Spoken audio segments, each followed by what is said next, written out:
¿Cuál ha sido el papel jugado por el presidente Lula en la posición actual de Brasil, tanto económica como social? Yo creo que ha sido una posición de un grande protagonismo innovador. Innovador en tres sentidos.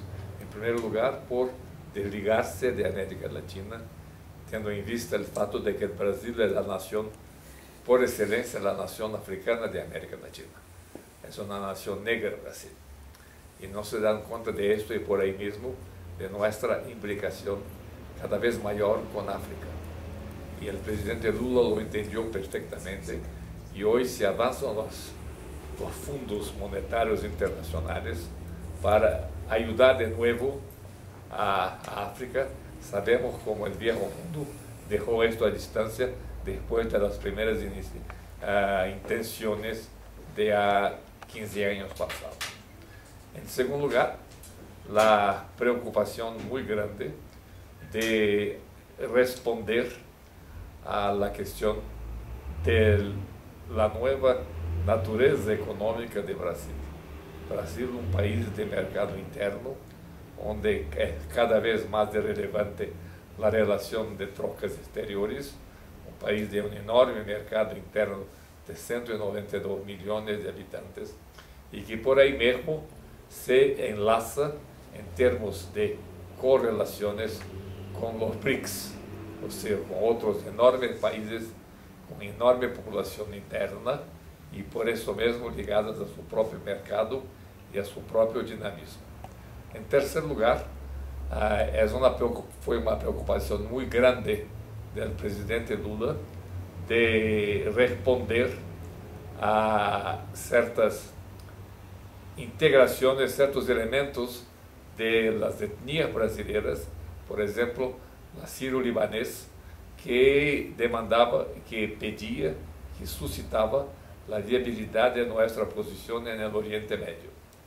De ahí mismo, en nuestra posición del Oriente Medio, sobre todo el decisivo apoyo al Irán. El apoyo al Irán en fases de la cuestión de que muchas veces no nos damos cuenta de que Israel tiene la bomba atómica.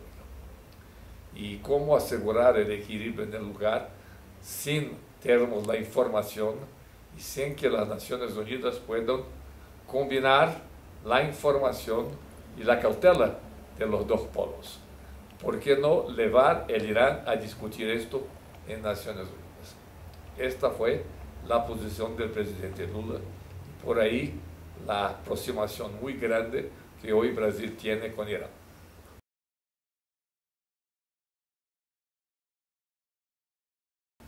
Sí, hay varias paradoxas y varias contradicciones. En primer lugar, la contradicción entre el mercado andino y la UNASUR. En la UNASUR sobre la dificultad de la actividad económica conjunta con Argentina en sus dificultades actuales de desarrollo necesariamente.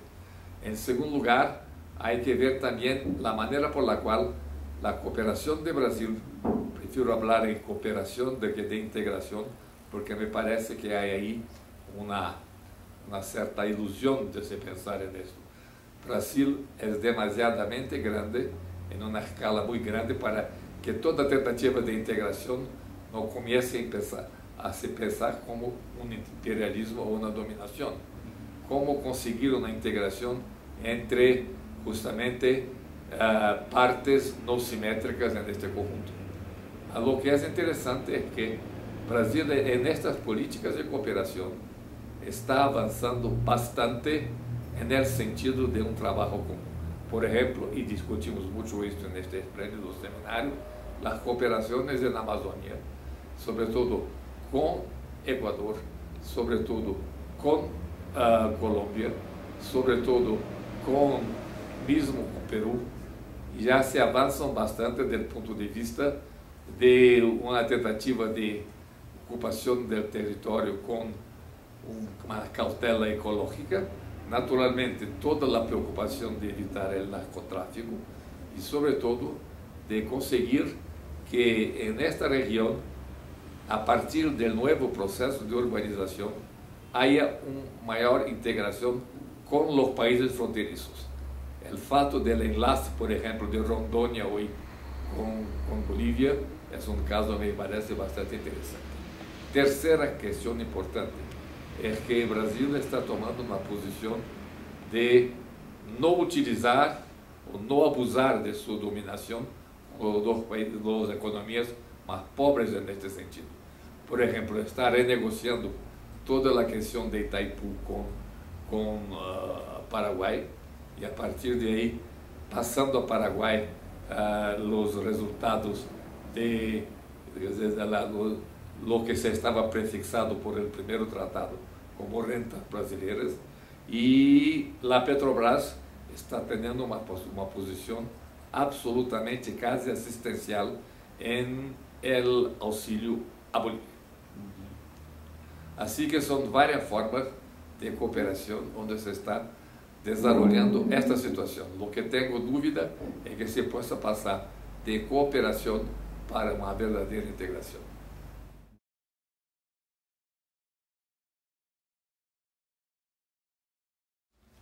Las asimetrías ya están, mas el resultado final es este número muy impresionante, los 56% en la clase media. Más, con la explosión de la prosperidad, y esta prosperidad basada sobre todo en el capitalismo, tuvimos al mismo tiempo la concentración de los más ricos. Así que Brasil vive de esta situación donde los más pobres crecieron muchísimo, mas los más ricos también. Esto quiere decir que prácticamente se duplicó en 10 años la porcentaje de la renta nacional de los 10% más ricos. Así esta es posiblemente el gran desequilibrio que está en contrapartida a este avance de la clase media. Claro que esto va a exigir de la presidencia Dilma una medida muy importante, que es los impuestos sobre las grandes fortunas.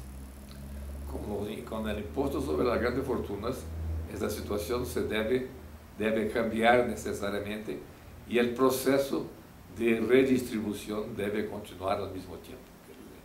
Lo que se pasa es que la concentración por los más ricos avanza más que la media del ingreso nacional. Más esto hay que entender también que los mucho ricos no son tantos, y esa población de 190 millones de habitantes se beneficia de ese nuevo ritmo de la dinamización del desarrollo brasileño.